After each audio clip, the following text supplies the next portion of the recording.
toute cette session repose sur la notion de biodiversité et d'inspiration d'après la nature.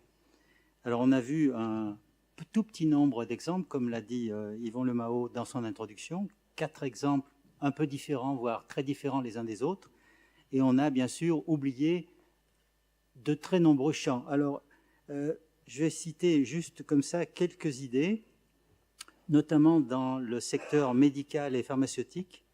La moitié des médicaments viennent de la nature directement, donc c'est une inspiration intéressante qui est du reste largement utilisée, même si on n'a pas trouvé encore la totalité de ces médicaments qui nous intéresseraient. Quelque chose de plus intéressant et qui est dans le contexte d'aujourd'hui intéressant à mentionner, c'est l'histoire des sciences, l'histoire de la vaccination avec Jenner et la vaccine. Vous vous rappelez cette histoire avec les vaches et leurs pustules, et ensuite ceux qui manipulaient les pustules finalement étaient indemnes de variole, et les autres avaient la variole qui était une maladie mortelle, alors qu'aujourd'hui elle est complètement éradiquée. Et les premières personnes qui ont été traitées, je parle sous l'autorité de médecins, là, les premiers qui ont été traités se plaignaient et notamment disaient on risque d'avoir des cornes au sens réel du terme. Donc ça c'est quelque chose d'intéressant, surtout dans le contexte où on refuse la vaccination pour un certain nombre de gens. L'agriculture durable a été évoquée directement ou indirectement par les aspects de phytoremédiation en particulier, la possibilité d'avoir des insecticides verts ou d'autres techniques qui pourraient pallier les défauts liés à la chimie au sens industrie chimique conventionnelle, les catalyseurs biologiques. On n'a pas parlé du mimétisme pour traiter les vergers. Vous savez que la plupart des fruits sont traités entre 20 et 40 fois par an. Ça fait un petit peu peur, hein, y compris les pommes, hein, dont on est friand en général, puisque c'est le fruit le plus produit au niveau européen au moins. On n'a pas pensé directement aux phéromones, c'est-à-dire faire de la confusion sexuelle entre les insectes, notamment les insectes qui attaquent les fruits, soit sous forme directement dans la fleur avant la formation du fruit, soit lorsque le fruit est développé.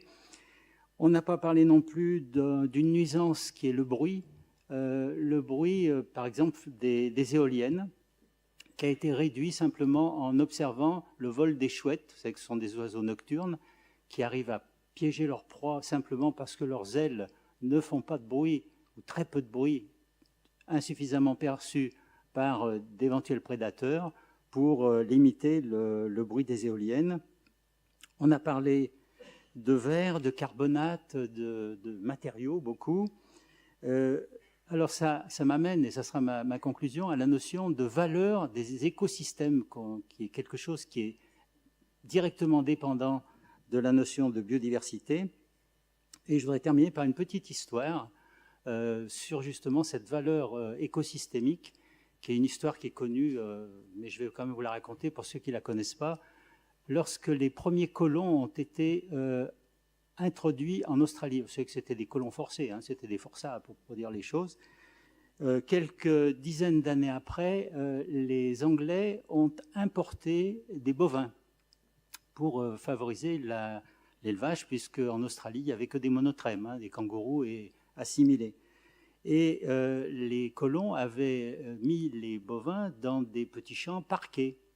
Et au bout de quelques années, les bovins ont pris ce qu'on appelle la tétanie d'herbage. Et ils sont morts. Hein, donc, gros problème, impossible d'introduire des bovins. Ils ont fait venir des spécialistes d'Europe, d'Angleterre, de France. Et ces derniers se sont rapidement aperçus que la tétanie d'herbage était en relation avec les bousses de vache. Les bousses de vache qui n'étaient pas triturées, dégradées.